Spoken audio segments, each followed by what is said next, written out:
धक्कादायक. केंद्रीय मंत्री रक्षा खडसेंच्या पेट्रोल पंपावर सशस्त्र दरोडा, कर्मचाऱ्यांना मारहाण करत रोकड लुटली.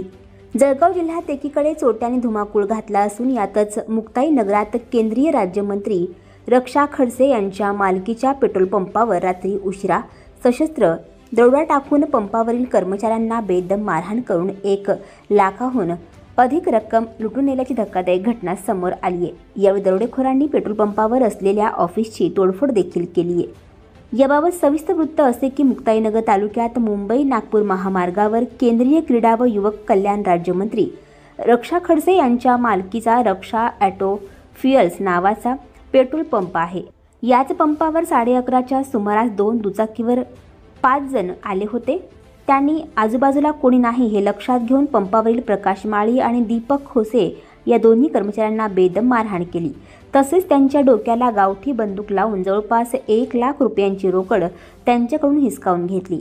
तसेच पंपाच्या कार्यालयातील संगणक, प्रिंटर, CCTV DVR आणि विविध इलेक्ट्रॉनिक उपकरणांची मोठ्या प्रमाणात तोडफोड केली. दरोड्याच्या ठिकाणी माहिती मिळताच मुक्ताईनगर पोलीस ठाण्याचे निरीक्षक आशिष कुमार अडसूळ हे कर्मचाऱ्यांसह पेट्रोल पंपावर पोहोचले. मात्र तोपर्यंत सर्व दरोडेखोर बोहर्डी गावाच्या दिशेने पसार होण्यात यशस्वी झाले होते. न्यायवैद्यक पथकाच्या मदतीने संशयितांचा शोध घेतला जात असून पोलिसांचे दुसरे पथक त्यांच्या शोधासाठी रवाना करण्यात आल्याची माहिती देण्यात आली. या घटनेमुळे जिल्ह्यात भीतीचे वातावरण तयार झाले आहे. जिल्ह्यात मे महिन्यातही चोपडा तालुक्यातील हातेड येथे एका पेट्रोल पंपावर दरोडा टाकण्याचा प्रयत्न झाला होता. मात्र चोपडा ग्रामीण पोलिसांनी त्यावेळी दरोडेखोरांचा प्रयत्न हाणून पाडला होता. अशा घटनांची पुनरावृत्ती टाळण्यासाठी पोलिसांनी रात्रीची गस्त वाढवावी अशी मागणी नागरिकांमधून होत आहे.